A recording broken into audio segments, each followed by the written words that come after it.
Morning, everybody. Welcome to the Comfort Session. Comfort is a white tea. We have just completed, in the previous 6 weeks, a whole set of oolong teas, specifically in Fujian province, specifically in the Wuyi Mountains. For the next 3 weeks, we're going to focus on white tea, and we're not leaving Fujian province. We're still in Fujian province. We're going to start out with comfort this week. Next week, let's see. If everything works out, we'll survive eclipse. And then for the last week, we'll go to gossamer silver needle. So that's what we're going to do during this next 3 weeks. Before we get started on that, there's a couple announcements I want to make. I remind those of you who have an interest, Terry Kim has written a book. It's a book about his family history, and he'll be doing a book signing in here tomorrow from 3 to 4:30. There's a $25 entrance fee, which will entitle you to a tea and a snack. Should be fun. Announcement number 2 has to do with the tea trip. We are now beginning to accelerate progress with that. Sign-ups are ready to go. I've sent contracts to everybody that I know. I believe I've sent contracts to everybody that I know who is interested, and we're aiming for an early February meeting date so we can start to get everybody ready with the visa process, with everything that's necessary to get prepared for these trips.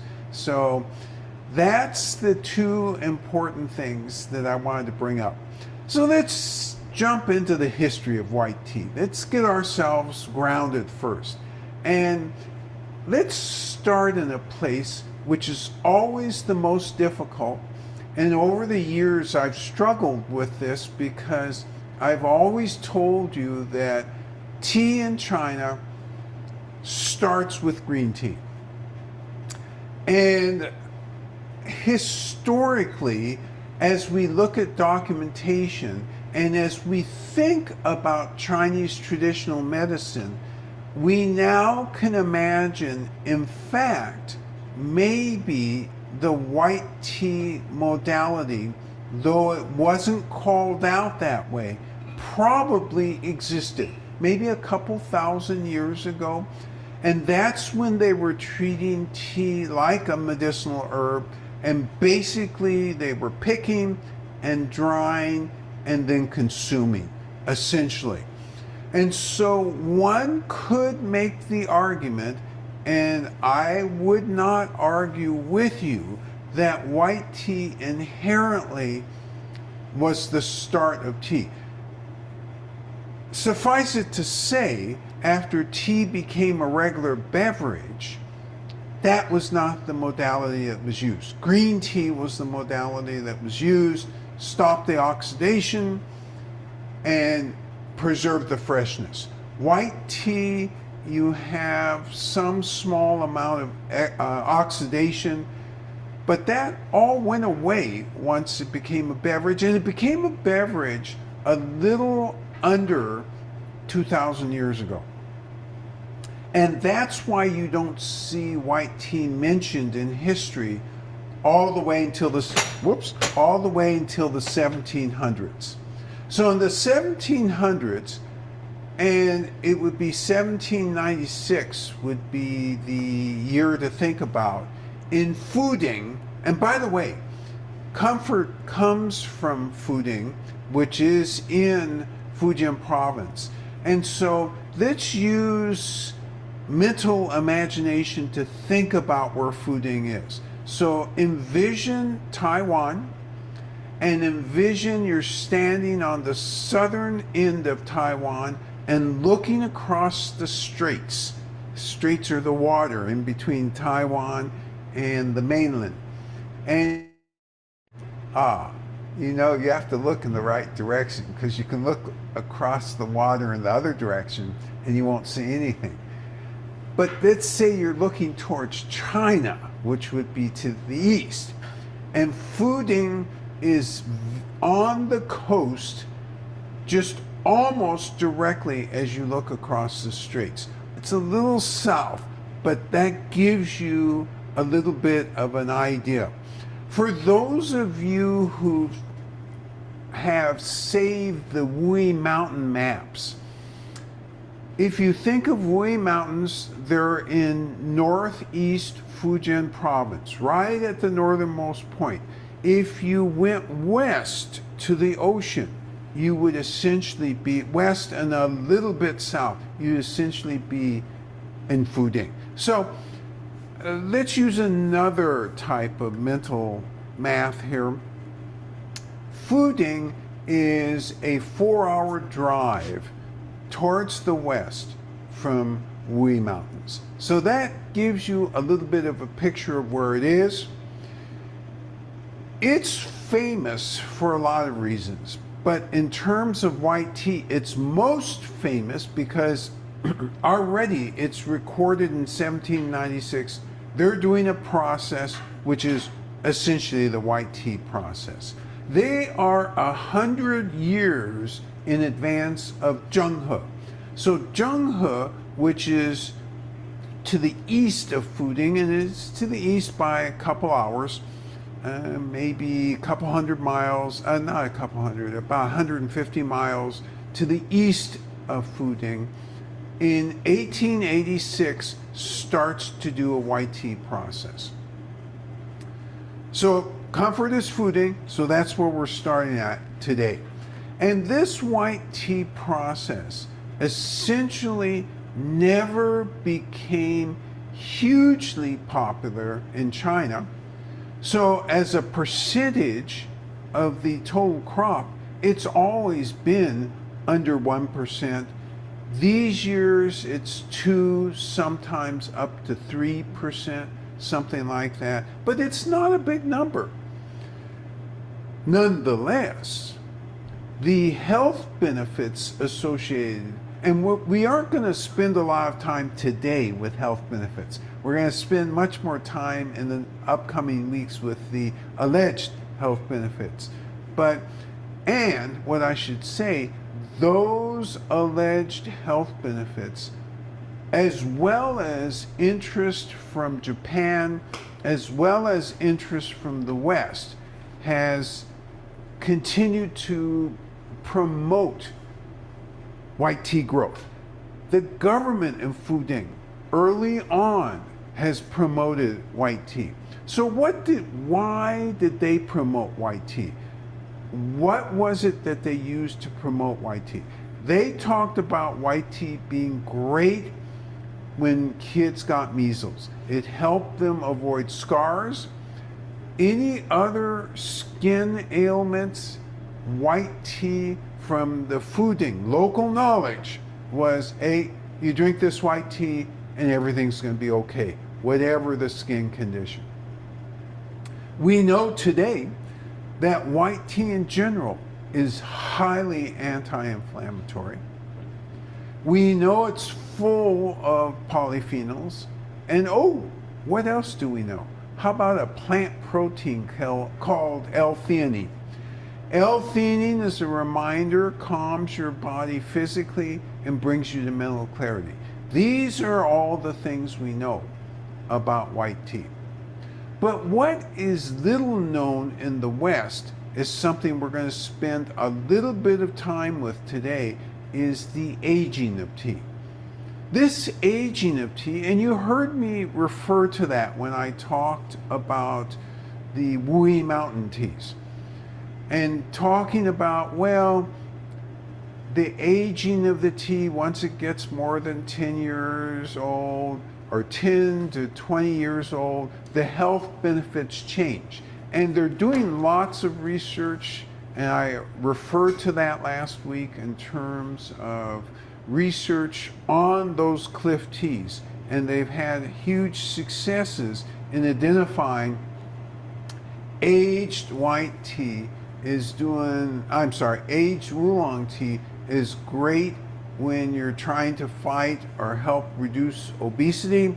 It's great for diabetes, trying to help control that. So Lots of research on all these things, and as we move through this series, we'll talk more about that. But I should state that white tea from the beginning was understood to be perfect to be aged. So from many different aspects. The first aspect is flavor-wise.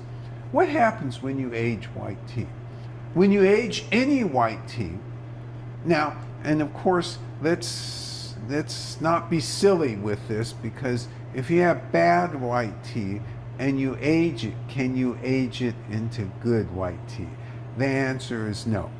It's just like wine. If you have bad wine, you're not going to age it into good wine. If you have great wine, you have the possibility to age it into stupendous wine. White tea is the same, and it's been known that way for years, many, many years. And there was a saying that was generated in China, at least a couple hundred years old. 1 year is tea, 3 years is medicine, 7 years is treasure. What this is implying is as white tea ages. So what happens? Let's think scientifically. I mean, does it just gather dust on the shelf and you're ingesting dust and tea, and there's something in that dust that's making you, really healthy? Answer, of course not. There continues to be oxidation, and this oxidation produces, in relationship with the body, anti-inflammatory influence. And so that is apparently the main mechanism through which white tea brings benefit as it's aged. But I started off this discussion with taste.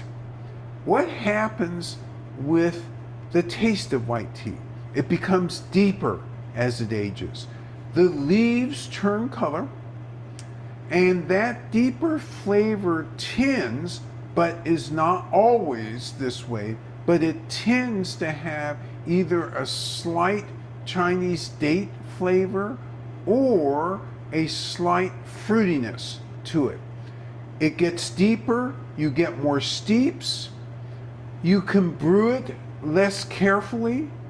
So there's lots to be said for the aging of white tea. And again, we'll talk more about this as we talk about, again, alleged health benefits. I just want you to be aware that if you find a bag, particularly a bag of our silver needle in your cupboard that you've had for 10 years, do not throw that thing away. That stuff is hugely valuable, and it'll taste good so long as you've stored it correctly. So let's get away from health benefits for a minute, and let's talk classification, because classification is important to understand.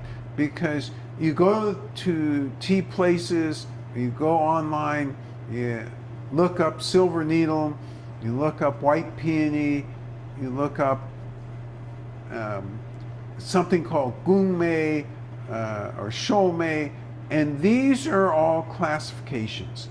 What do they indicate, and what only do they indicate? They don't indicate whether it's good tea or not. They indicate what part of the tea plant is the bulk of what you're going to receive. So today, comfort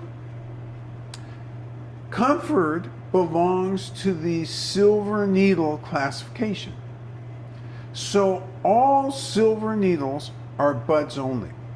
Fuding silver needles in particular have lots of trichomes. You know, those little white hairs? Why are those white hairs important? Well, it turns out that the white hairs have more amino acids, and this is for Fuding. Let's not get confused. I don't want to hear it. Didn't you say that any tea that has white hairs, the white hairs have more amino acids than the leaves? No, I did not say that. I said only for Fuding, and they've done careful analysis of this. The amino acids concentrate in those trichomes. And so the result is, you know, if you think, gosh, I don't like that hairy stuff there, and you know, you're trying to knock it off and so forth, don't do that. Don't do that. Not the right thing to be doing. It also will affect the flavor, won't it? Because amino acids also provide some of the flavor that you're going to taste. And so the silver needle category, classification, bud only. The white peony classification. What is that? That's a bud and either 2 or 3 leaves. So these are classification names. They're not varietal names. The varietal name for Fuding white tea, Fuding dabai. Some harmless name. Old white, no, not old, great white Fuding varietal. Wow. I wonder if you went into a tea shop and said, give me your great white Fuding varietal. I wonder whether anybody would know what you're talking about. Now, if you came in here and said that to me, first off, I would stop what I'm doing, because I would say to you, and my internal dialogue right away would be, this person is in the tea business. Let's find out why they're actually here. And I'd ask you, oh, yeah, we got that. What do you know about that stuff? But you guys are the 1%ers or the 99%ers. You have to know all this stuff, because when you go into tea shops, when you're so far away from Sophie's that you can't get here or can't connect with us, then tea emergencies arise and you go places and it's like, how do you know what you really want? By the way, Fuding dabai is not very available in the US. And, you know, I said something, but I should have said something else. It's snapped up in the market in China every year as it's produced. So it's not only not very available in the US, after harvest, it's not very available in China. Oh, another interesting fact about Fuding dabai, and this blew me away. When we first learned about this, and we learned about this 10 or 11 years ago, Europe, the European Union, is extremely meticulous and has huge standards of what is organic, what can come in, what do you have to reveal. They're much tougher than the FDA standards, much tougher. And it's much more expensive to do the European Union organic standards. There's an exception for Fuding silver needle. Why? Because it's so early in the season, it's never sprayed. And so this crop comes clean, and it's the exception only for that first pick. And by the way, they don't produce silver needle and Fuding really after springtime. It's springtime is it. So let's think about the energy of this transfer as well, because, you know, winter, the plants, you know, doing all its thing, trying to prepare. Oh, I need some new shoots. I need some new shoots. Hope it rains enough. Hope everything works out. Let me get all the nutrients and everything. Boink! Empowers the top bud. Bud comes out, and out of that bud, if it's not picked, will come 4 to 5 leaves.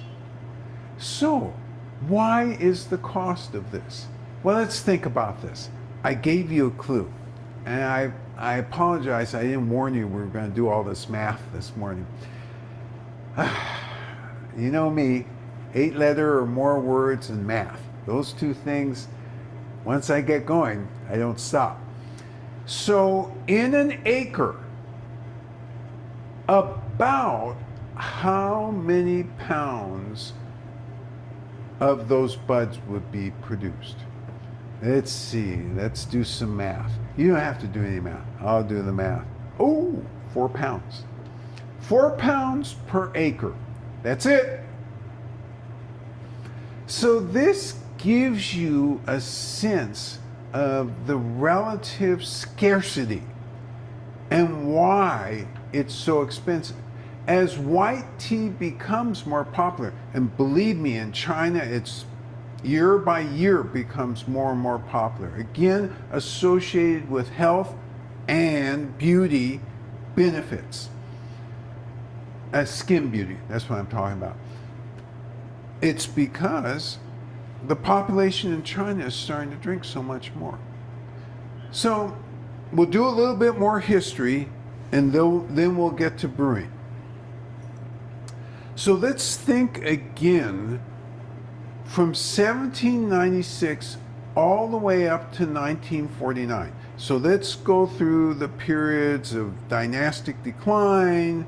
You have kind of a wild period between 1911 and 1949. In that wild period, you have 2 world wars. So everything in one way or another is affecting tea production. World War I even affected tea production. World War II, much more. World War I, at least China wasn't, the battles weren't done in China. World War II, battles were in China. Japanese were there. And so lots of influence on tea production. Key routes denied. So there's this up and down from 1796 all the 1949. But somehow white tea keeps getting produced, and it's mostly because of the foreign market. Because in China, they're not drinking this except in Fujian province.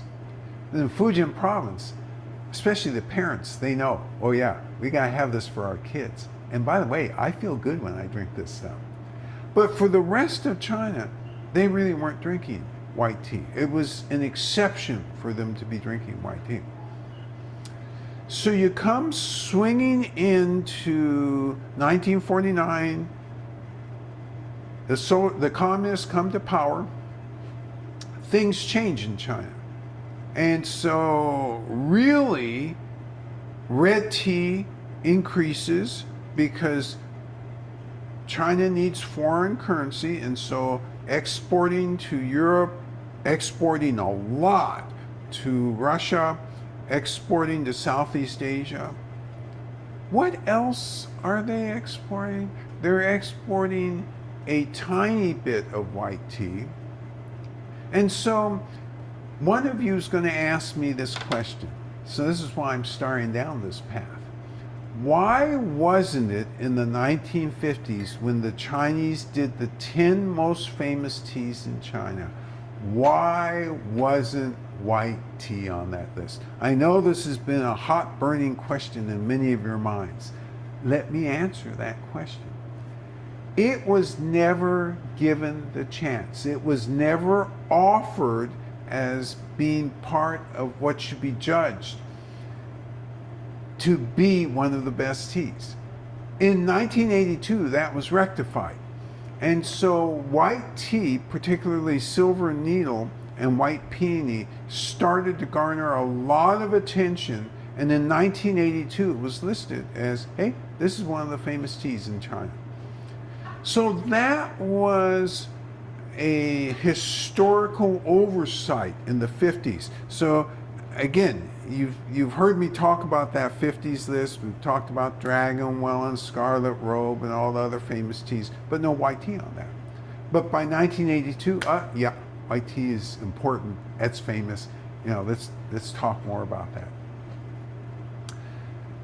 And everything, as China opens up after 1980, 1984, so everything is a challenge in terms of white tea because it's not a hugely produced crop. And scientists, yes, they're involved, and they're all along trying to suggest some ways to increase production, do a better job, control cost, all those things that scientists are really great at doing. However, the management of the factories, and these were state-run factories, just wasn't that good.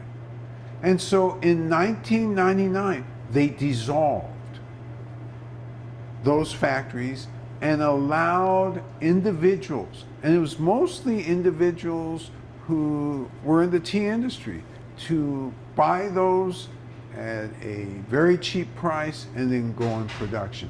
And as they went into production, they started to bring modern techniques of marketing, modern techniques of salesmanship, and that was really helped along by Chinese scientists who sometime around 2010 identified, oh, white tea is great for women's skin. And all of a sudden, we had 900 million additional competitors. Not just women's skin, right? As it turns out, it's not just women's skin, but the scientists were kind of narrowly focused at the time, so well, it's great for women's skin. So they were the first movers. Hey, great for women's skin, let me buy that up. Look at your cosmetics, ladies, because many of them have white tea extract in them. Why? Because of the interaction with skin. Great for skin. All right. We've gotten our start into white tea, but you're still thirsty and you haven't had a chance yet to get your start into white tea. So it gives me great pleasure to bring forth the tea master who is going to demonstrate the perfect way to make a cup of white tea. Comfort white tea. Bijou. Yes.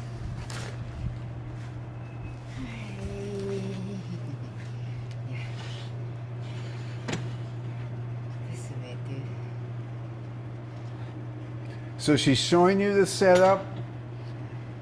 2 mugs, strainer. All right, and you saw the instructions in the packet or in the email that I sent you. So this is 170 degrees, 4 grams. That's what's in your packets. First steeping is 2 minutes. White tea is exceptionally easy to brew. Why? You have to work extremely hard to make white tea bitter. I mean, you have to have some sort of evil intent right at the beginning. Yeah, I'm going to brew this thing 100 hours because I'm going to get white tea bitter. He says it can't be bitter. I already know it can get bitter, but it is very hard. And from a temperature perspective, 170 is just great. Will 180 wreck it? Will 200 degrees wreck it? It would certainly wreck a green tea. Most green teas, you get up there and you want bitter, you get bitter fast at those temperatures. White tea, because it's lightly oxidized, no. You don't get bitter, and the temperature can be at a higher level. What happens, though, when you brew at a higher temperature? You tend to flatten any of the aromatics. And that's why we brew at 170, because we love the aromatics of this tea, and you'll see yourself what we mean. So the usual tableau, tea tray, bunch of nice ceramics. You don't need any of those nice ceramics, guy wire, but they're fun to look at. They're beautiful. You do need the strainer and the mugs. That's really what you need. She's making sure, and watch her rhythm. It's just a steady, nice rhythm. Nothing out of place. It's like not a care in the world.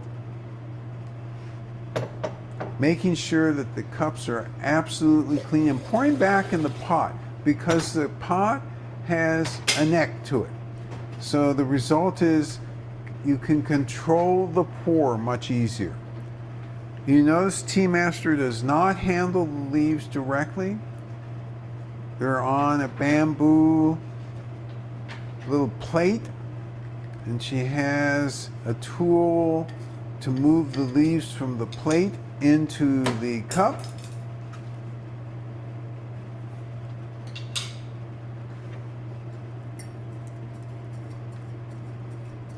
Shakes and heats the leaves.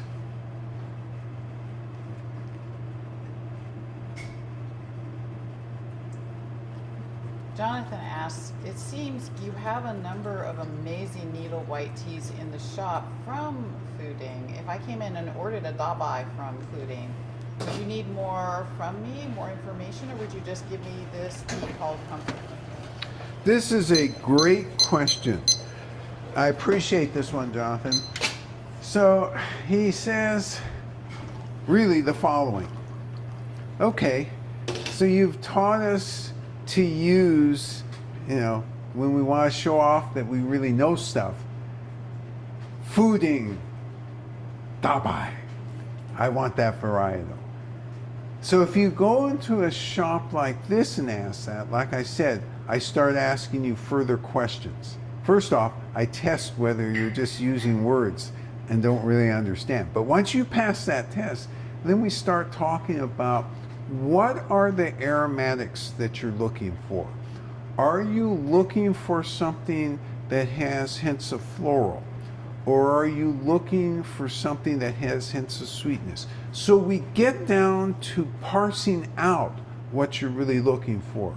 The other thing we parse out is what density do you want in your mouth?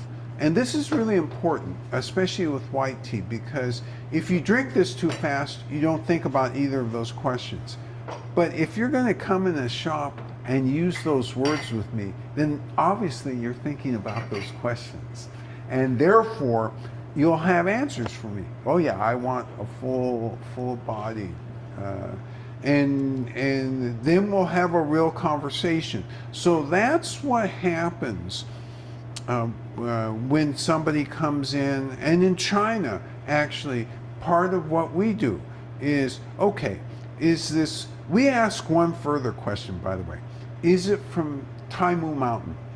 Because just like in with the cliff teas, in the mountain, the equivalent of in the mountain with cliff teas is, are you from Taimu? Because if you're from Taimu, that's the most famous. Is there very much tea produced in Taimu? No. You have to have deep pockets, steady nerve, and know somebody. Those three things. Otherwise, you'll never get Taimu because it's so rare. But it's good.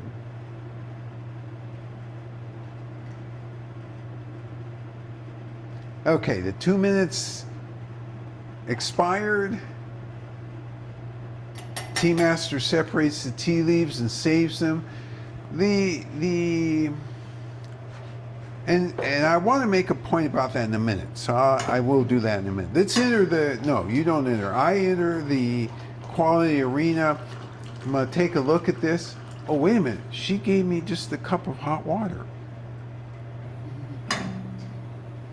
Oh, smell good. Smell good hot water. All right. So I'm going to enter quality arena. I'm looking for astringency, where it is on the tongue. It's different for everybody because we're genomically different. I'm going to think about aftertaste. Aftertaste, it may take you a couple sips, and then I'm going to think about energetics. Energetics simply being, how do I feel after I drink this tea? Do I feel warmer? Do I feel cooler?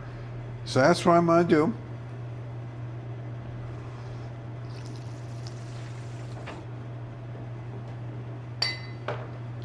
My goodness.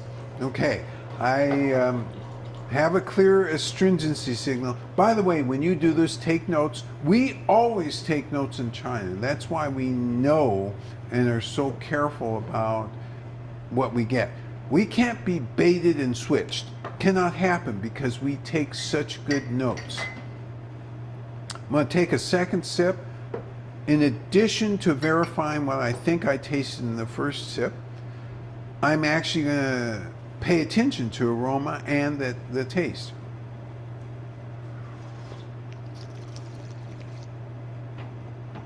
My goodness. Okay, your turn. Your turn to brew.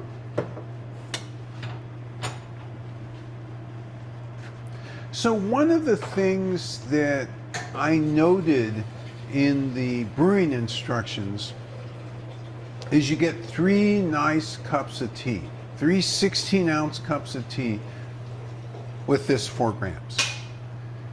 This is not aged Fuding.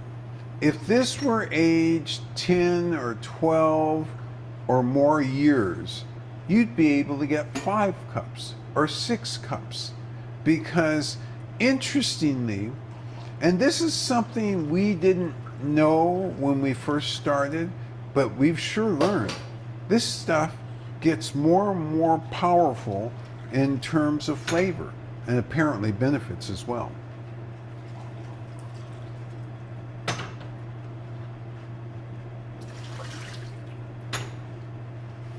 All right, Tea Master has gotten her cups prepared. She's drawing the 175-degree water, which she's going to cool down.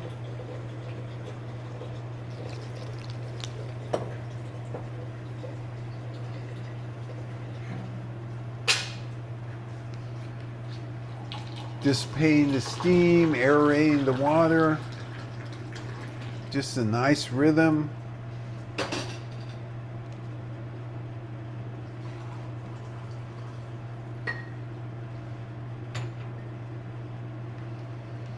Beautiful craft. So one of our successes in formulating these brewing formulas is the fact we never left the original craft, because even though size of cup may be different, vessel may be different, there's a craft to brewing this. Puts the tea leaves in. It's going to shake the cup.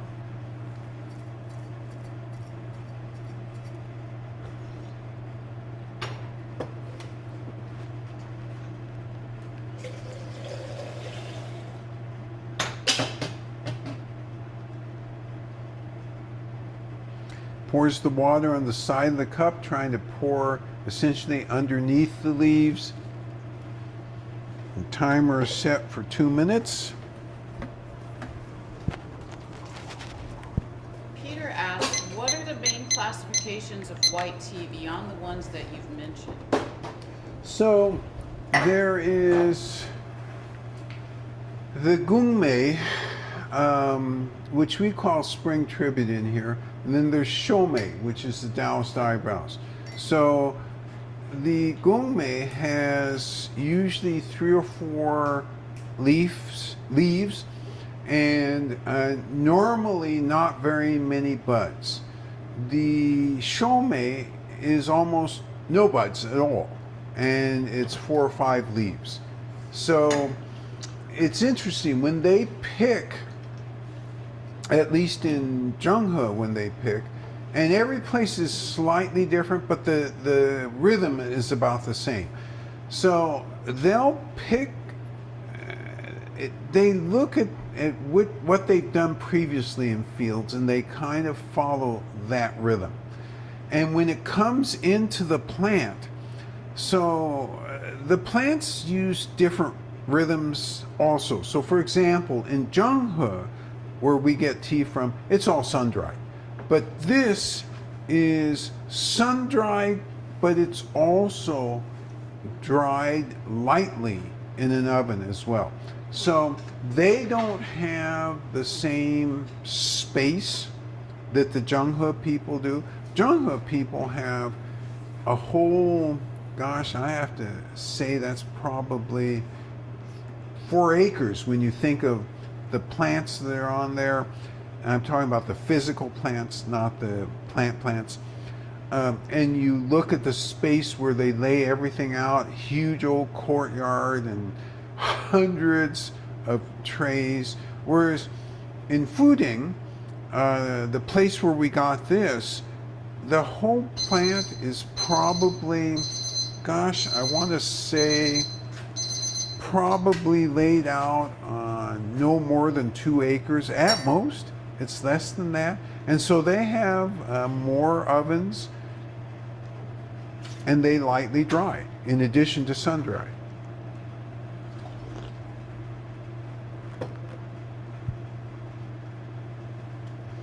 Timers went off.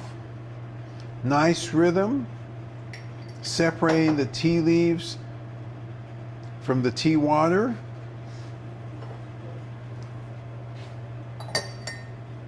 And this is the thing that's always amazing about this tea, because you look at it and you think, mistake, especially if you're sitting at the table and it comes to you and you're not paying much attention and you see the person across from you who's ordered a Cliff tea and it's all this heavy color, and you're thinking, oh, I'm not so beloved in this shop.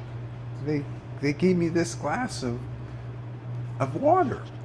But as soon as you smell this, and as soon as you taste this, this is very rich.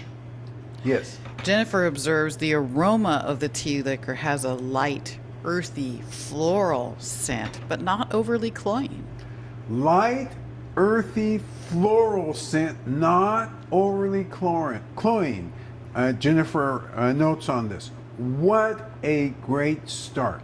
It is obvious. It is dense. But that aroma, unlike some jasmines, and by the way, jasmine lovers, take heed.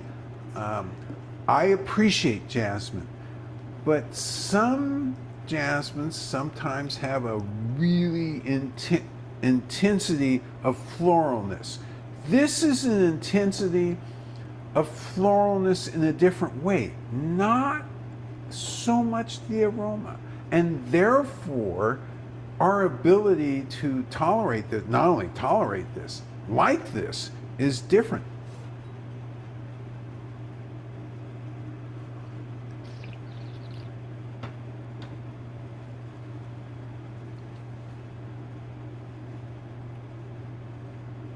The other thing about the conditions in Fuding, which are very different than the conditions in Zhenghe, not only are the varietals different, but also think about what I said where Fuding is. It's on the coast, so you get a sea breeze all the time.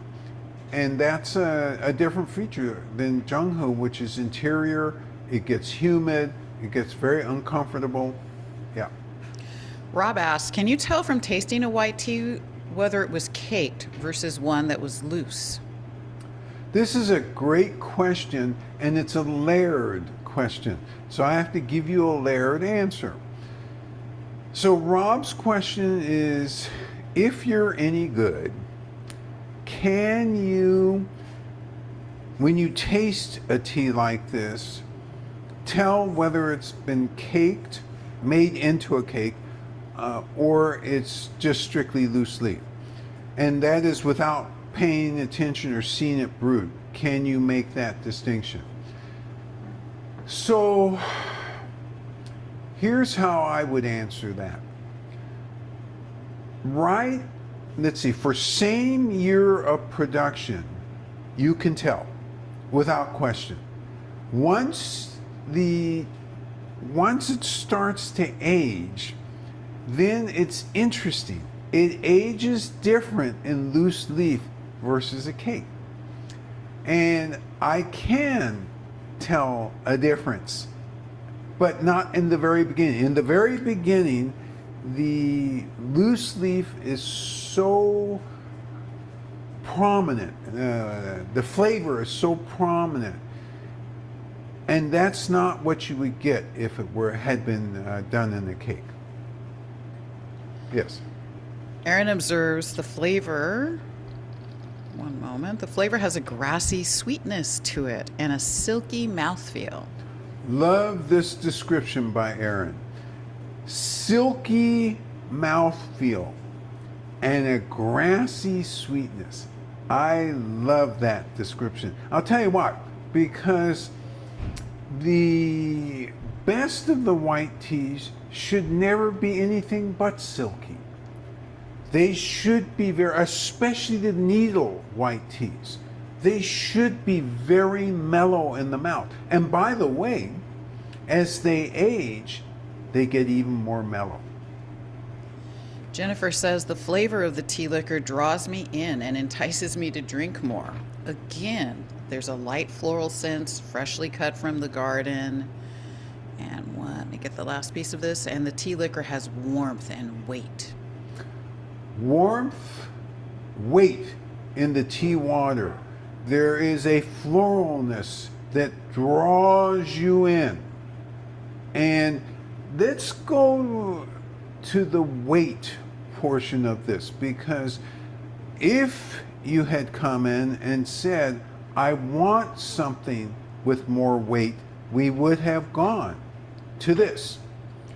Its weight, well, and you'd have had to say something about floral also, by the way. If you hadn't said something about floral, we normally would not pick this because the floralness is distinctive.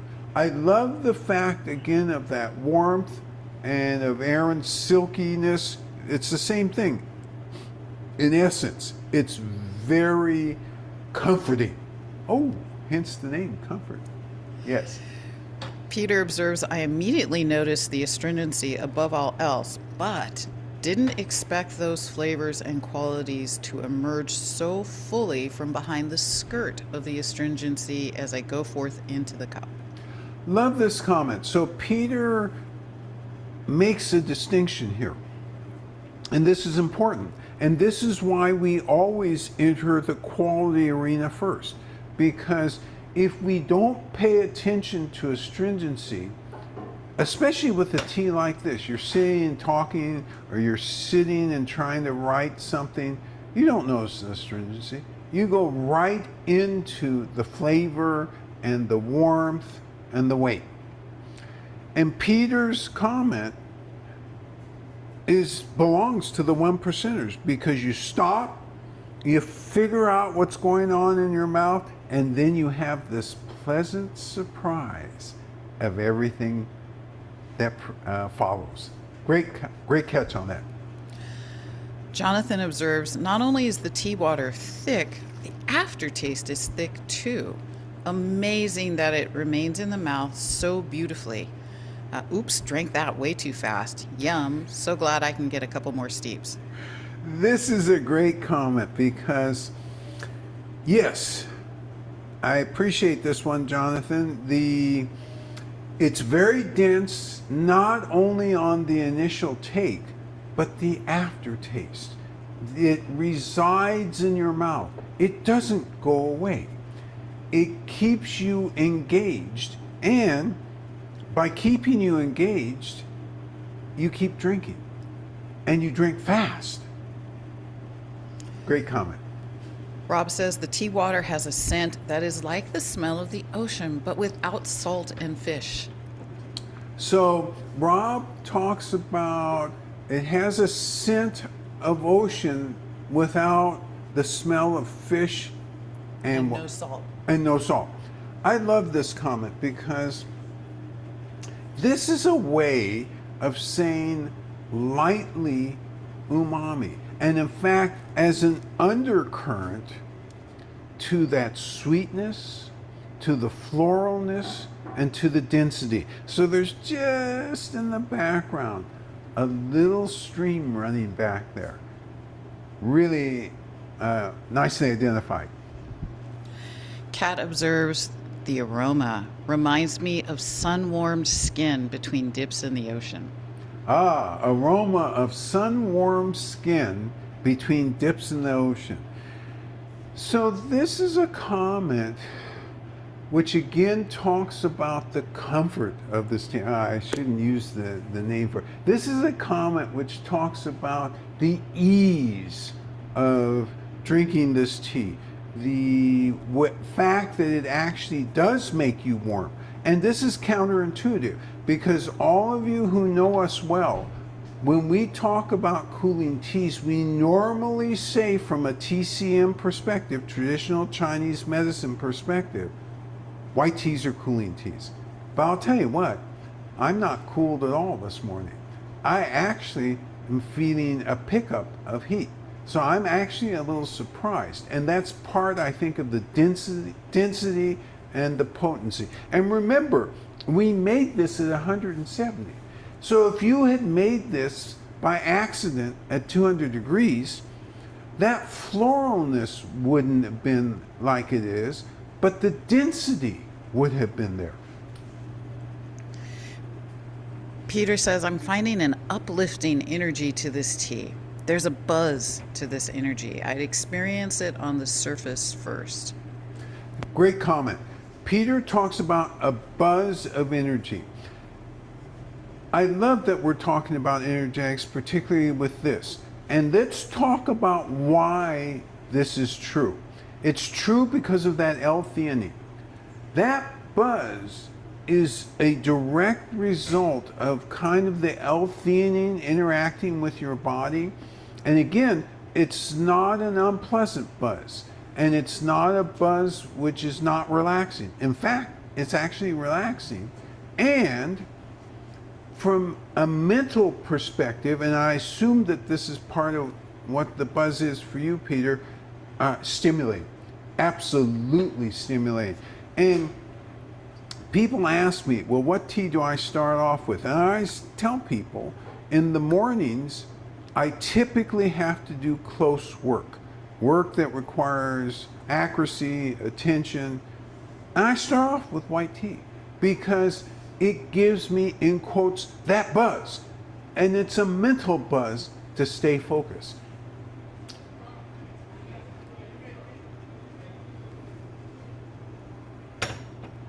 Oh, good. We're doing great today. All right. I love starting off the white teas with this one because just as with the cliff teas where you get that in the mountain feel and you know you have something special, with the Fuding, because we get from such good areas, this is tea that you would be very hard pressed to get anywhere else in the US because this is expensive. There is not much of it produced, and we make sure year by year that we get in there early and get it at this level. I'm really happy to have shared it with you this morning because you obviously appreciate and have a sense of how to taste this tea. Next week, we're going to Eclipse. Eclipse has its own stories, and included in that story is the story of how it got its name, and we'll talk about that this next week.